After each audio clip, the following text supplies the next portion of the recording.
কারণ নূয়া সকালের নূয়া সূর্যোদয় 24 তারিখ এক সার্বজনীন হাট অনুষ্ঠিত ହେବାକୁ ଯାଉଛି ଏ ବାଘୁଆ ବିଦ୍ୟାଳୟ ସମ୍ମୁଖରେ ଥିବା କାଳୀ ପୂଜା ପଡ଼ିଆରେ। ତେଣୁ ଉକ୍ତ ହାଟରେ ବହୁ ସଂଖ୍ୟାରେ ଯୋଗଦାନ କରନ୍ତୁ। ହାଟ ଏବଂ ସମୟରେ ବାଘୁଆ ଗ୍ରାମରେ ଏକ ବିଶାଳ ହାଟ ଆୟୋଜନ ହେବାକୁ ଯାଉଛି।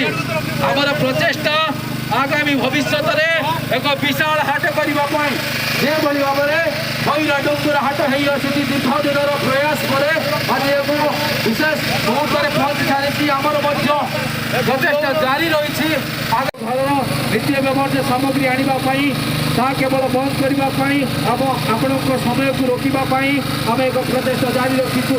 ତାହା କେବଳ ସମ୍ଭବ ହେବାକୁ ଯାଉଛି ଆପଣମାନଙ୍କ ପାଇଁ ଏବଂ କାଳୀପୂଜା କମିଟି ସଦସ୍ୟଙ୍କ ନେତୃତ୍ୱରେ ଦୀର୍ଘ ଦିନର ପ୍ରୟାସ ଜାରି ରହିଥିଲା ଏକ ହାଟ ଆୟୋଜନ କରିବା ପାଇଁ। ତାହା କେବଳ ସମ୍ଭବ ହେବାକୁ ଯାଉଛି 24 ତାରିଖ ରବିବାର ଦିନ। ଯଦି ଆପଣମାନେ ବହୁ ସଂଖ୍ୟାରେ ଏକତ୍ରିତ ହୁଅନ୍ତି ତାହେଲେ ଆମେ ନିଜକୁ ଧନ୍ୟ ମନେ କରିବୁ। ଆମମାନଙ୍କର ଲକ୍ଷ୍ୟ ଆପଣମାନଙ୍କୁ ସେବା ଯୋଗାଇବା ପାଇଁ, ଏହା ଆମର ମୂଳ ଲକ୍ଷ୍ୟ। ନୂଆ ସୂର୍ଯ୍ୟୋଦୟ ଦେଖିବାକୁ ପାଇବେ ଆସନ୍ତା 24 ତାରିଖ ରବିବାର ଏହି ବାଘୁଆ କାଳୀପୂଜା କମିଟିରେ।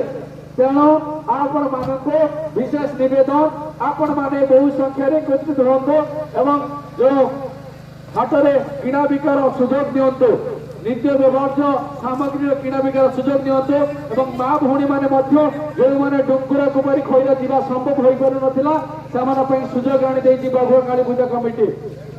ଏବଂ ଦୀର୍ଘ ଦିନର ପ୍ରଚେଷ୍ଟା ଯେଉଁ ଜାରି ରଖିଥିଲା ବାଘୁଆ କାଳୀପୂଜା କମିଟି ତାର ଅନ୍ତ ଘଟିବାକୁ ଯାଉଛି ଆସନ୍ତା 24 ତାରିଖ ଦିନ। ଆସନ୍ତା 24 ତାରିଖ ଦିନ ନୂଆ ସକାଳର ନୂଆ ସୂର୍ଯ୍ୟୋଦୟ ଦେଖିବାକୁ ପାଇବେ ଆଖପାଖ ଅଞ୍ଚଳର ଗ୍ରାମବାସୀ ବୃନ୍ଦ। କାରଣ ଦୀର୍ଘ ଦିନର ପ୍ରଚେଷ୍ଟା ଜାରି ରଖିଥିଲା ବାଘୁଆ କମିଟି କାଳୀପୂଜା କମିଟି ଯେଉଁ ସାପ୍ତାହିକ ହାଟ କରିବା ପାଇଁ, ତାହା କେବଳ ସମ୍ଭବ ହୋଇପାରୁଛି ଆସନ୍ତା 24 ତାରିଖ ଦିନ।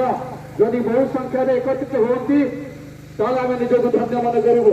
ତେଣୁ ବିନମ୍ର ହାତ ଯୋଡ଼ା ଅନୁରୋଧ କରିବେ ସମସ୍ତ ଏ ଆଖପାଖ ଅଞ୍ଚଳର ସମସ୍ତ ଗ୍ରାମବାସୀ ବୃନ୍ଦ ଏବଂ ମା ଭଉଣୀମାନଙ୍କୁ 24 ତାରିଖ ଦିନ ଅପରାହ୍ନ 2 ଘଟିକା ସମୟରେ ବହୁ ସଂଖ୍ୟାରେ ଏକତ୍ରିତ ହୁଅନ୍ତୁ ଏବଂ ହାଟଟିକୁ ସାଫଲ୍ୟମଣ୍ଡିତ କରନ୍ତୁ।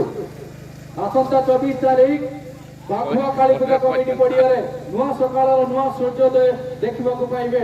କାରଣ ଅନେକ ଦିନର ପ୍ରଚେଷ୍ଟା ଜାରି ରହିଥିଲା ଏକ ହାଟ ଆୟୋଜନ କରିବା ପାଇଁ।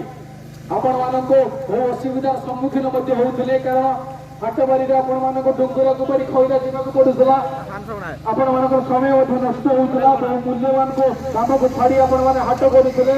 ସେ ସବୁ ରୋକିବା ପାଇଁ, ଆପଣମାନଙ୍କ ସମୟକୁ ବଞ୍ଚିତ କରିବା ପାଇଁ ଆମେ ପ୍ରଚେଷ୍ଟା ଯେଉଁ ଜାରି ରଖିଥିଲୁ ତାହା ଅନ୍ତ ଘଟିବାକୁ ଯାଉଛି ଆସନ୍ତା 24 ତାରିଖ ଦିନ। ଯଦି ଆପଣମାନେ ଆସନ୍ତା 24 ତାରିଖ ଦିନ ବହୁ ସଂଖ୍ୟାରେ ଏକତ୍ରିତ ହୁଅନ୍ତି ତାହେଲେ ଆପଣଙ୍କ ଘରର ନିତ୍ୟ ବ୍ୟବହାର୍ଯ୍ୟ ସାମଗ୍ରୀ ଆପଣମାନେ ଏଇଠି କିଣା ବିକା ସୁଯୋଗ କରିପାରିବେ ଏବଂ ମା ଭଉଣୀମାନେ ମଧ୍ୟ